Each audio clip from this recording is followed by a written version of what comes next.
In a world filled with secrets, sometimes you have to step into the dark to find the light. Welcome to the Dark Lights podcast, where we unravel eerie mysteries, one story at a time.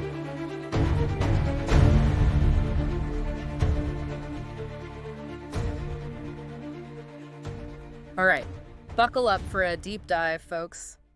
One that might leave you looking up at the night sky with a whole new sense of wonder and maybe a little bit of chills too, huh? Oh, I think this one definitely qualifies for that. Yeah, I think so too. We're diving into a story called The Summer of the Lights.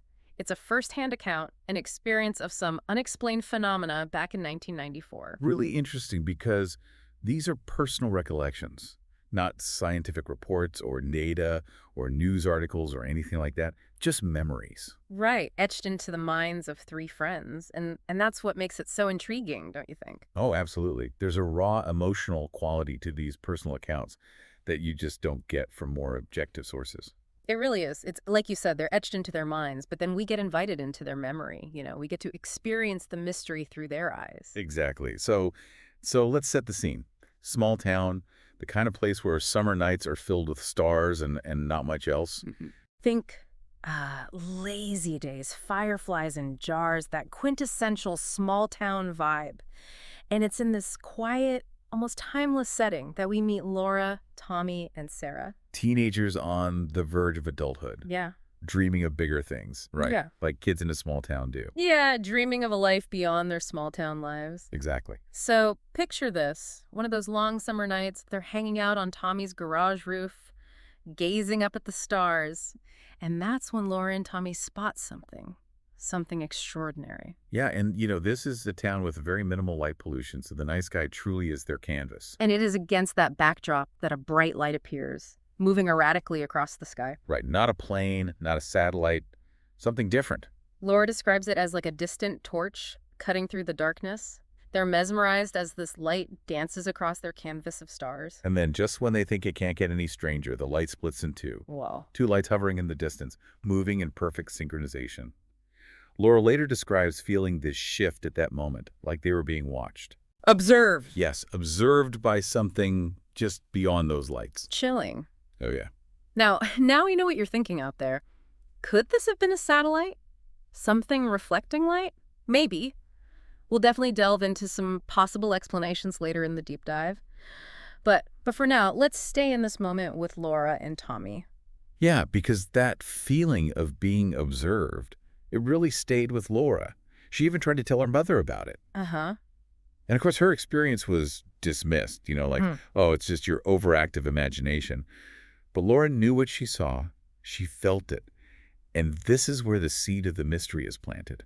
Right, and it's not just a visual experience at this point. It's a feeling. It's a sense of something profound that just can't be explained away. Imagine seeing something like that, knowing you saw it, but having no one believe you. So naturally, Laura and Tommy needed to share this incredible experience with someone they thought would understand. Enter their friend Sarah. Sarah's initially skeptical, but she's always up for an adventure. Oh, that makes her the perfect candidate. Oh, yeah. So the next night, they find themselves in a field on the edge of town. Now, this time they chose their viewing spot strategically. Wide open sky, completely unobstructed view. Smart. Oh, yeah, they were thinking. You can practically feel the anticipation. Lying there, staring up at the stars, waiting to see if the previous night's spectacle would repeat itself. And just when Sarah starts doubting, questioning if she'd been dragged out there for nothing. The lights return. No way! Oh, yeah, but this time there are three of them. Wow. Appearing like distant fireflies just above the trees. Now, you have to keep in mind, this is way before smartphones, readily available cameras, so on and so forth. Right. Their only tools for documenting this are their eyes and their flashlights. Ah, yes, the flashlights. This is where things take a truly mind-blowing turn. Tommy, overcome with excitement, he impulsively flashes his light at the hovering lights, almost as if trying to signal them. And then one of the lights, it blinked back. Whoa, are you serious? Yeah. Just picture yourself in their shoes for a second. The darkness, the silence, and then a response. What do you think that must have felt like?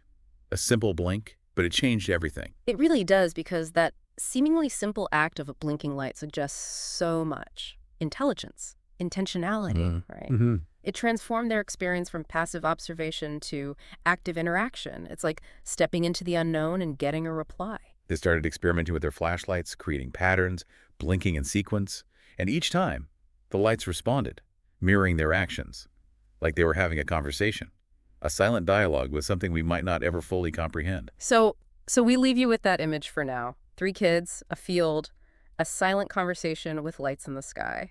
What do you think is going on here? What do you think? We'll pick up this story in part 2 and see where this incredible summer of the lights takes us. Welcome back to our deep dive into the Summer of the Lights. Last time we left off with Laura, Tommy, and Sarah experiencing a two-way communication with those mysterious lights. It's just a simple blink, but man, did it open up a world of possibilities. Right. And as their nightly rendezvous continued, the lights started to reveal even more of their enigmatic nature. I bet. Yeah, the movements became more complex, evolved from those simple blinks to more intricate patterns. They described them forming shapes, lines, circles, even spirals, all executed perfectly like it was choreographed. A celestial ballet just for them. Yeah, against the backdrop of the night sky. You have to wonder, with each performance, did that sense of connection intensify, that feeling of being in the presence of something otherworldly? Well, they described feeling a comforting presence, a sense of being watched over. Think about that. Feeling safe and protected by something you can't even begin to define. It's a fascinating paradox. Something so unknown, so potentially awe-inspiring. And yet instead of fear, it evokes a sense of comfort. Makes you wonder if maybe our fear of the unknown comes from a lack of understanding rather than the unknown itself. That's a really interesting thought, and I think that's where the human element of the story really shines through. These kids are trying to make sense of what they're seeing, trying to reconcile it with everything they know about the world. They want to share it. They want to have others validate their experience. Yeah, they try to tell adults, of course, and, well, met with skepticism. as you can imagine, it's the classic tale of kids being dismissed, their experiences brushed aside as, childish fantasies or overactive imagination. You're just making it up. Right. But for Laura, Tommy, and Sarah, this was anything but fantasy. They knew what they'd seen, what they had felt, and nothing could shake that conviction. It speaks to the power of shared experience, don't you think? Oh, absolutely. They had each other. They believed in what they witnessed together. And that shared belief created an unbreakable bond between them. Yeah. Their nightly vigils, they became a ritual, a secret world they shared, a world apart from the everyday reality of their small town. The lights became a symbol of possibility, a reminder that there's more to the universe than we can see or even comprehend. And for a while, it seemed like this extraordinary connection would last forever. But like all summers, this one too had to come to an end. And with the end of summer came a profound shift in their experience. Yeah. One night, the lights just didn't appear. The kids waited, hearts full of anticipation, but the sky remained stubbornly dark. Oh, no. Their flashlights, once answered with a blink, now seemed to just vanish into the void. That must have been heartbreaking, just the sudden severing of a connection they had come to rely on. The field, once a place of wonder and communion, now felt empty, echoing their sense of loss. Imagine that disappointment, that feeling of being left behind. Wondering what you did wrong. Did they do something to scare the lights away? Was it all just a dream? It's a tough pill to swallow, even for adults, let alone teenagers. I can only imagine. They continued their nightly visits, hoping for a return, clinging to the belief that the lights would reappear. But as days turned into weeks and summer faded into fall, a sense of resignation set in. Like the fading light of summer itself. Yeah. The magic starts to disappear, reality sets back in, school starts, routines resume, life goes on. But you have to wonder, does the memory of that summer ever truly fade? The lights became a part of their past, a memory as vivid as a dream, yet as elusive as the stars themselves. It makes you wonder, are there things in this world that are meant for just a fleeting moment, a glimpse into something extraordinary that then disappears, leaving us forever changed? Welcome back to our deep dive into the Summer of the Lights.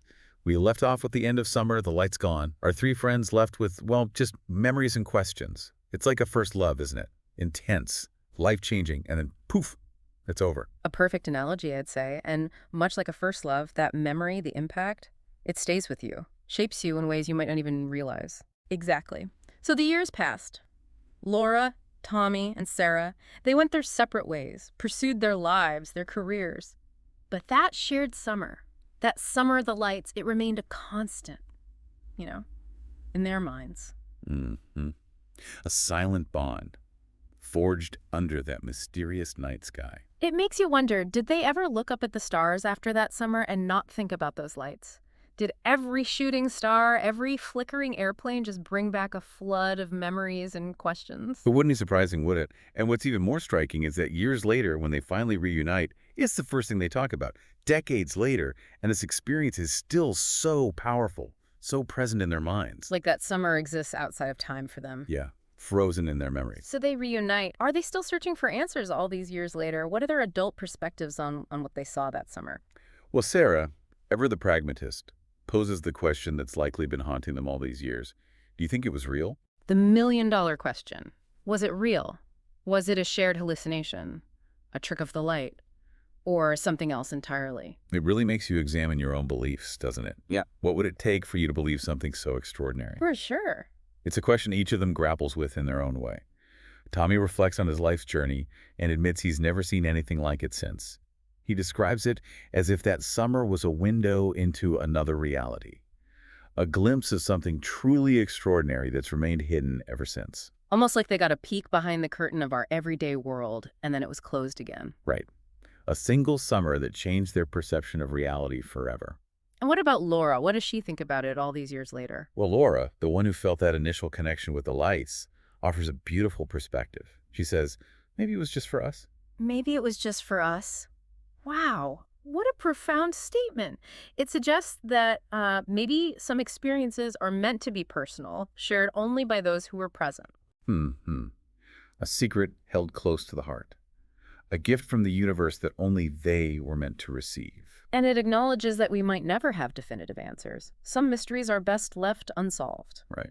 Allowing our imaginations to run wild, to ponder the possibilities. Exactly. Well, this deep dive into the Summer of the Lights has taken us on a journey through wonder, mystery, and the enduring power of shared experience. It's a reminder that there's still so much we don't understand about the universe, about the nature of reality itself, but maybe, just maybe, that's the beauty of it all. Maybe the not knowing, the mystery. It's what keeps us looking up, keeps us asking questions, keeps that childlike sense of wonder alive within us. Absolutely. And who knows, maybe somewhere out there under a canopy of stars, someone else is looking up, experiencing their own Summer of the Lights. Keep looking up. Keep questioning. You never know what you might discover. Is this something that you think could happen to you? We are looking forward to hearing from you in the comments. Let us know what you think happened here. All of our content should be considered for casual entertainment purposes only and not used for any other purpose. Thank you for listening. Please like, follow, comment and subscribe. It really helps us out. We will see you next time on the Dark Lights podcast.